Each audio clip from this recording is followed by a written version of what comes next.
Thinking more on Job, I wanted to go to the first quote-unquote friend that showed up to Job, Eliphaz the Temanite, or the Temanite, or from Teman. Eliphaz and the friends, his buddies, Job's buddies, could be that part of Job that is with him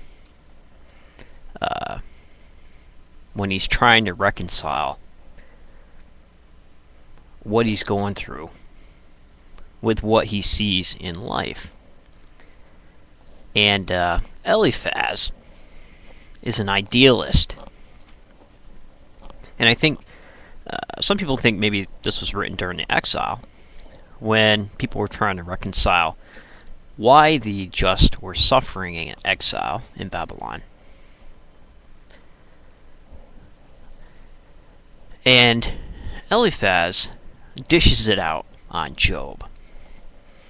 And I'm sure many have had such idealistic views of their spiritual life or life in general until they end up in that hospital bed, both the righteous and the unrighteous. So it's kind of humorous on what old Eliphaz has to say to Job, as if Eliphaz never had a headache, never had a toothache, never got bit by an animal, never had anything stolen from him, never seen war.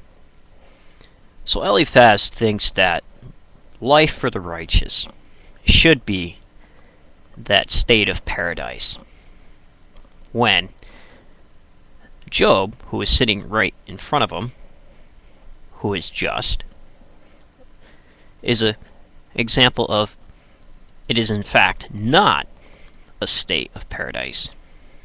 That state of paradise for Job now, in this chapter, is the ash pile, and his relief, the shard, both mentally and physically. So let's see what old Eliphaz has to say. And I'm going to read this from the Message Bible, so it's just plain. Eliphaz would be that good Christian brother that comes over to talk to you. He's going to witness to you. He doesn't know you, but he knows that sin put you in the state that you were in, and he knows that you're miserable. So sin has made you miserable. So here we're going to see Eliphaz accuse Job. Well, you must have done something, because the righteous sure don't suffer like you are. So let's see what he has to say. And while I'm reading this, I'm sure you can conjure up, or maybe know of 3 Eliphazes that you know personally, or that you might have worked through in your mind through different stages of psychological development or spiritual development.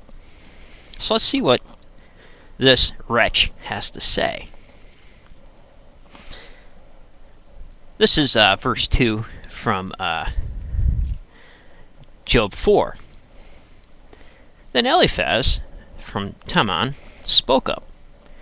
Would you mind if I said something to you? Under the circumstances, it's hard to keep quiet. You yourself have done this plenty of times, spoken words of clarity, encouraged those who are about to quit. Your words have put stumbling people on their feet, put fresh hope in people about to collapse. But now, you're the one in trouble. You're hurting. You've been hit hard, and you're reeling from the blow. But shouldn't your devout life give you confidence now? Shouldn't your exemplary life give you hope? Think. Has a truly innocent person ever ended up on the scrap heap? Do genuinely upright people ever lose out in the end? It's my observation that those who plow evil and sow trouble reap both evil and trouble.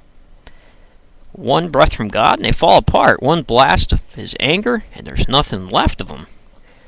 The mighty lion, king of beasts, roars mightily, but when he's toothless, he's useless. No teeth, no prey, and the cubs wander off to fend for themselves. A word came to me in secret, a mere whisper of a word, but I heard it clearly. It came in a scary dream one night after I'd fallen into a deep, deep sleep. Dread stared me in the face in terror. I was scared to death. I shook from head to foot. A spirit glided in front of me. The hair on my head stood on end.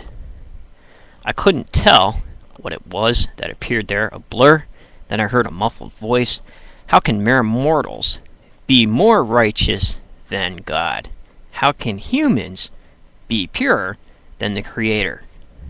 Why, God doesn't even trust his own servants, doesn't even cheer his angels. How much less these bodies composed of muds and fragile as moths. These bodies of ours are here today and gone tomorrow, and no one ever even notices, gone without a trace. And when the tent stakes are ripped up, the tent collapses, we die, and never the wiser for having lived. It's going on to chapter 5:1. Call for help, Job, if you think anyone will answer. To which of the holy angels will you turn? The hot temper of a fool eventually kills him. The jealous anger of a simpleton does her in. I've seen it myself. Seen fools putting down roots, and then suddenly their houses are cursed, their children out in the cold, abused, exploited, and no one to stick up for them.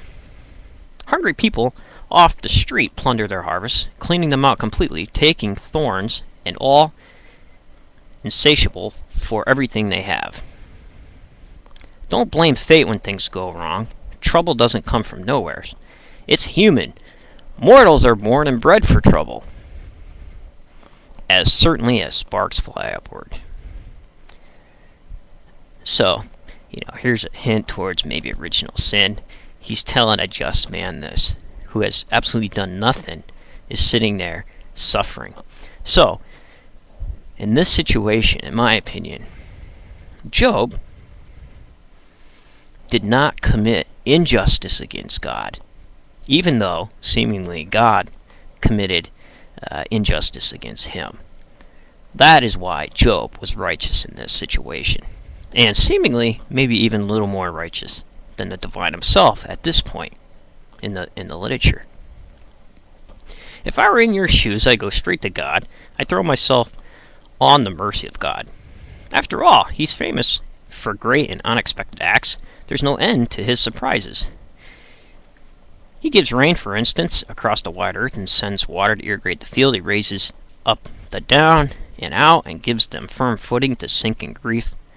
To those sinking in grief, he aborts the schemes of the cunning crooks so that none of their plots come to term. He catches the know-it-alls in their conspiracies and all that intricate intrigue swept out with the trash. Suddenly, they're disoriented, plunged into darkness. They can't see to put one foot in front of the other.